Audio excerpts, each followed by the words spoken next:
We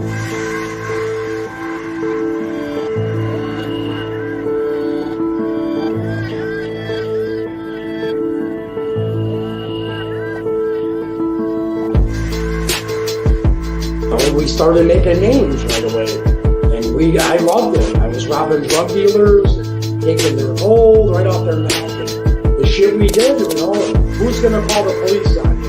A drug dealer? I can identify with anything that was normal, to be honest with you, but I was born and raised in Brooklyn, New York. Yeah. 99% of the time, you're gonna disappear. Just like the Donnie Brasco situation with Lefty? Yeah, because the reason why, they figure it this way. You brought this guy around, he ratted on everybody, now he ratted on you.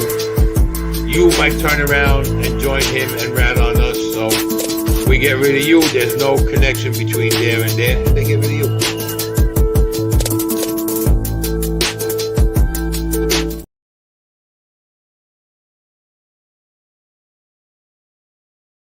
Welcome to this episode of Chatting with Staxx. I'm your host, Bill Staxx, and today I got Anthony Luciano Raimondi. What's up, man? What's doing, Bill? How you doing? All right, go. What are you doing? I'm doing great. Can't complain. Pretty good. Yeah, things are going great. You know, got a couple little health problems, but otherwise I'm taking care of that. Yeah, I see you got a new cover for your book. Yeah, it's the second printing of the book. The second print. My thing is covered up there, my face for some reason, with an A. You gotta press the camera button. Mooch, what's up? Maureen, how are you? Camera button. No, that's not it. Can you hear me? Yeah, the camera button. You gotta hit the camera button. I hit the camera, but I hit some button. I don't know what the hell happened over here. It looks like a video camera. See it? I hate these computers. Not for nothing. Nope, ain't that one. Let me see. Is it that one? Nope. Oh, God, we lost them. Yeah, this is live, man. 100% live, Finn Feek. Down Neck, how are you? This is 100% live. We just lost them, so that's the show for today. Thank you all for joining us. Check you guys out later. Nah, he'll be back. Give him a minute. Today, we're going to be talking about some UFOs and some of the things that the Pentagon has unclassified for people. So we're going to look at some of that, some of the footage they have, and you guys be the judge. We're going to see what his reaction is to some of this. All right, here we go. Can you hear me? What's up, man? Yeah, I hear you. Not too much. All right, so computers, things are a little weird with them. So what's up, man? yeah, there's been a lot of UFO sightings lately. Oh yeah. Yeah, I'm listening. I'm gonna put you on the spot now. Go ahead. What do you think about them? Do you believe in them? Yeah, definitely. If you look at history, what history says, I'm going to give you, for instance, the pyramids. Now, the pyramids were built how many thousands of years ago? Each block is at least 5 tons. So 2,000 pounds makes a ton. So you're looking at 10,000 pounds. Perfectly cut.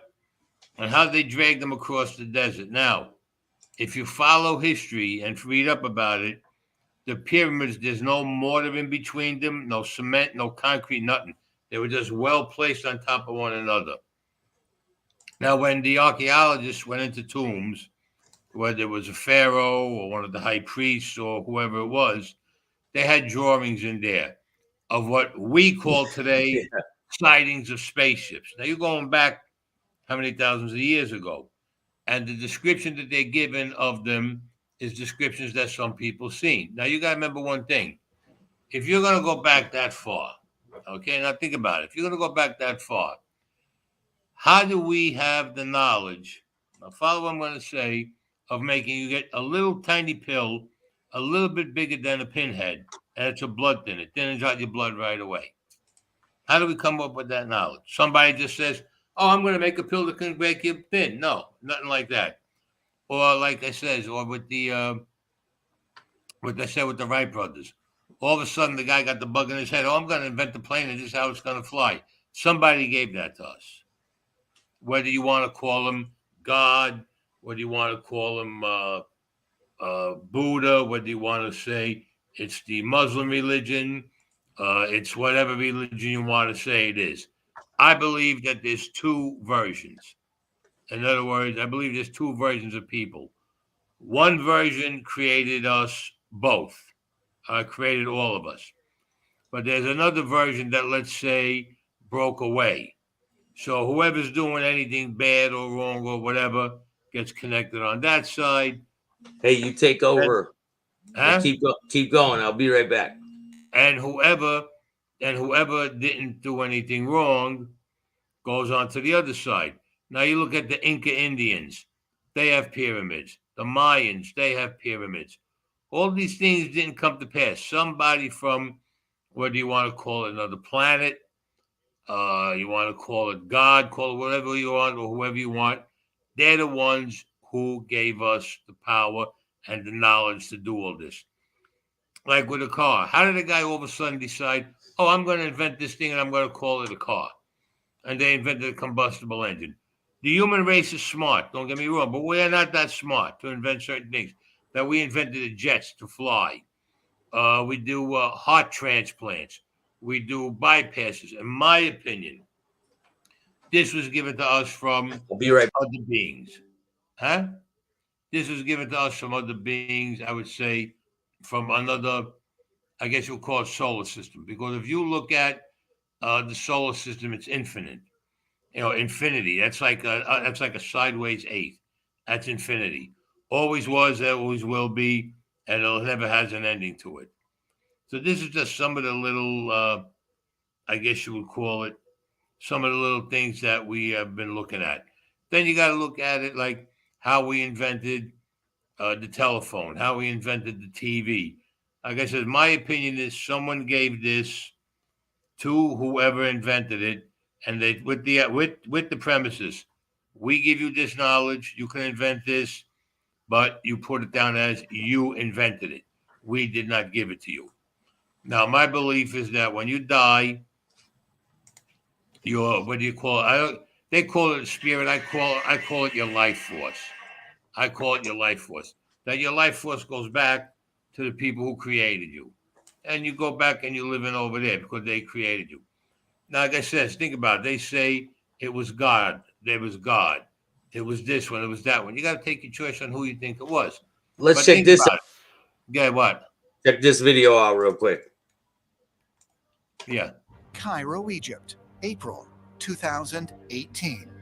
During his first visit to Egypt in nearly 2 decades, ancient astronaut theorist Giorgio Tsoukalos is eager to find out about a recent discovery concerning a possible hidden chamber located deep inside the walls of the Great Pyramid of Giza. This way. With him are Egyptologist Rami Rahmani and archaeoastronomer Dr. Giulio Magli. They are making their way to what is called the Grand Gallery, which can only be reached after walking up a 200-foot-long passageway. Directly above their heads is the area where an international team of scientists believe they may have located an enormous hidden chamber, more than 100 feet long. See, they think they put like liquid in there and it created like electricity or something, right? They're thinking that those are some type of ports for them to land, and it would be, like they would be in touch with each other, almost like a cell tower. The way the cell So tower. it's like a power station kind of. Right. Yeah. Power Right. station. That'd be a better way of putting it. Yeah. Yeah, like these chambers, they had a certain liquid and they would pour it in and it would mix. Like here, like when a pharaoh died. Okay, the pharaohs, what they did, they would take all their internal organs out and they put it in what they call a canabin jar. But then they would stuff the body with what you call it, with Potpourri. But yeah, that's right. Similar like potpourri, herbs, spices. They were wrapped up and they mummified. Gianni Now, Russo. Shout out to Gianni Russo. hey Gianni, what's up? By my nephew's book, When the Bullet Hits the Bones. Hey Gianni, good man. So now, and also, like I said before, when they went into these tombs, they found writings or carvings or whatever you want to call of what we call today now UFOs or spaceships, and the description of the people. Now you got to remember, look at Stonehenge. Now those stones are so perfectly placed on each other, they stood up to hurricanes, tornadoes, everything. No concrete, no mortar, no cement, nothing to hold them in place. You look at Easter Island, the big carvings of Easter Island. They come up out of the ground maybe about maybe 30 feet out of the ground, but the rest of it is down deeper. So they figured those carvings got to be maybe 100 feet big and maybe more. William Steele says Hoffa's buried in one of the chambers in the pyramid. Who said that? William Steele. Hey, William, what's up, brother? And then Yeah. you got to look at all this. Look at the way we got with medicine, the things that we have, the certain medicines that we have, like how they Let's check invented this. antibiotics. Let's watch the rest surgery. of this. Let's watch more of this video and we'll talk about it. Yeah. So this is it, the Grand Gallery. If you look at this and you think they made this more than 4,000 years ago, they actually built this. This is incredible. From here to the ceiling is about 10 meters high, and it goes about 50 meters in, which is 150 feet deep. I mean, that just gives you an idea of how huge this place is. And it's perfect. The blocks, they fit together and no mortar was used, and you can't even put a money bill in between the fittings. And this is what type of stone that we're looking at in here. Unlike the rest of the pyramid, this is red granite. Red granite, right. Red granite doesn't come from a local quarry like the limestone does. It comes from Aswan. So that's 1,000 kilometers, 1,000 kilometers away. 600 miles. So you think the void is right on top of our heads here? I think it covers the Grand Gallery. And how big is it in relation to where we're standing? It should be as big as this gallery. Okay, wow. The news of a possible fourth chamber within the Great Pyramid has become a source of great controversy inside the archaeological community. They have long held the belief that pyramids were essentially built as burial vaults, each possessing no more than 3 chambers. Archaeologists and Egyptologists claim that they were tombs for the pharaohs, and yet no Egyptian pharaoh was ever found in a pyramid in Egypt. We have found the mummies of many Egyptian pharaohs, but they're found in vaults deep underground at the Valley of the Kings in Luxor, hundreds of miles away from the pyramids. The pyramids, they have no real explanation of what their purpose was. When we found this pyramid, there was no mummy. There were no treasures, no nothing, no hieroglyphics, nothing. What if all this that we're looking at is a decoy? You just raised a very interesting point. The fact that we've come so far into this chamber and the entire way, not a single hieroglyphic, because throughout the rest of Egypt, the walls are plastered with inscriptions telling the story of how it was built and by whom and when. Yet here, so far, complete anonymity. Absolutely. Because the walls inside the Great Pyramid contain no hieroglyphics, and there is no evidence that the colossal structure was ever used as a tomb or temple, there has been increasing speculation as to its original purpose. One theory, held by numerous scientists and archaeoengineers, is that the pyramid, and others like it, may have been built as one in an enormous network of power plants. Christopher Dunn's theories indicate that some of these pyramids had chemicals mixed in them. And in fact, studies of his working devices have shown that this probably would work. pyramids were actually geomechanical. Do you believe that? Yeah. You think it's really a power plant? I don't know about it being a power plant. I would say it does have a source of power, but they were like Tutankhamun, what they called him, the boy king. He was buried in the pyramid, and quite a few of them were buried in pyramids. I heard a lot Right. of people. I heard they didn't find a lot of mummies in the pyramids, right? No. Some of them they did. It was like, I guess, the higher up that you were, they allowed you to get put into there. Because when they would get buried, they would get buried with their what they call their high priests also would get buried with them, and their animals and everything else. And Yeah, then they there like was like if they died suddenly, they would kill their whole entourage, right? no. They went into the tomb alive. They went into the tomb alive, and they sealed themselves up alive. Yeah, Oh, they buried them in there. They put them in they there didn't and wait a minute. sealed it up. Listen to me. They put the pharaoh in a chamber. Now, in that chamber, his sarcophagus goes into another concrete vault, let's say, and the lid goes on it. Then you got the Carnarvon jar that has his remains in it, his insides. It preserves them.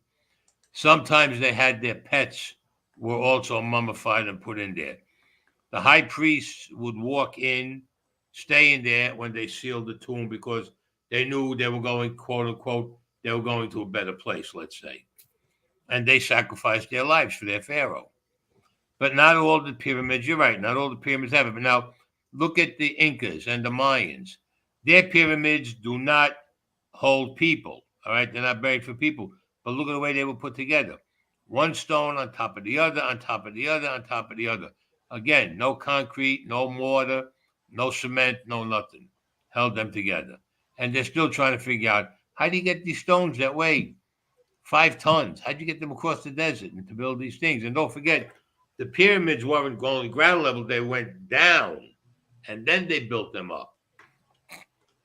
We had They help, have, let's put it that way. and did you see that? I don't know if it's real, but it possibly could not be. But there's a video of What? like a spaceship type thing going up to the sun and it's sucking energy off the sun. Did you see that?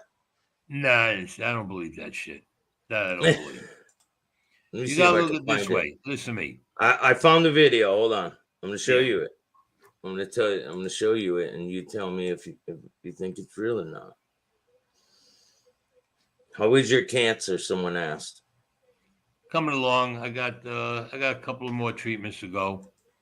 But I was coming along pretty good.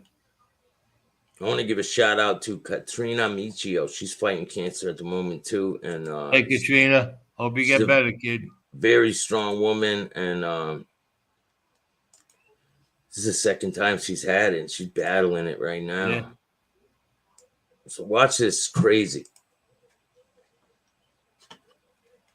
Orbit. See something ominous just to the west of the sun's south pole. What the heck is that? It's Darth Vader's big vehicle, of course. It looks like the Death Star from Star Wars. Certainly hope it's not a Death Star. Otherwise, we're in serious trouble. Planet-sized tendrils appear to connect the globe of darkness to the sun's surface. This connection fuels speculation that the sinister sphere's presence near our star is no coincidence. Why would anybody visit the sun? Well, it might be a good place to refuel. The sun burns hydrogen, the perfect fuel for a starship. Could spaceships be refueling by getting as close as possible to stars and sapping up that energy, and that's what's fueling them through space? That image certainly raises that possibility. The sun puts out more power in a second. Yeah, but listen, if say they were in a ship, right? And they went next to the sun, that would burn up their ship, man. The sun's so hot. The sun is so powerful. I don't even know how many degrees they can measure that. But then again, too, you have to look at it this way. They are a supreme race that created us. And this is what I'm trying to explain. You look at infinity. Now, infinity means it just keeps on going and going, and there's no end. There's no end to infinity. So it's like a sideways 8. So how can you say the Earth was just here? Mars was just here. You know, somebody had to create this. Whether you want to call him God, whether, like I said before, whether you want to call him Buddha, whatever it is you want to call him, it had to be someone that created us or something, a more supreme being that created us and gave us the knowledge to make all these things. But in the term was, I give you the knowledge, you do not talk about us, and you can do this, that, or whatever. Like here, you make medicines. Damn, they Okay? cut us off. They cut us off the stream because they said because we were playing a video. That's crazy, man. So what? The people don't hear us now? Nah, I guess they're on. I don't know. So you want to stop? Who cut you off? I think YouTube did for playing the video or something. That's what people are You saying. want to shut it and go down again? Yeah. Hell All right. yeah. We're gonna shut it down and go back up. Okay, no more videos then. Don't do the video. Yeah. We're just not gonna. We're just not gonna play the video. I'm gonna shut you down now. All right. We'll be right back. I'll send you another link. All right. Mm-hmm. So if you guys are watching this, we'll be right back. Hit the like, subscribe, notification bell. Peace.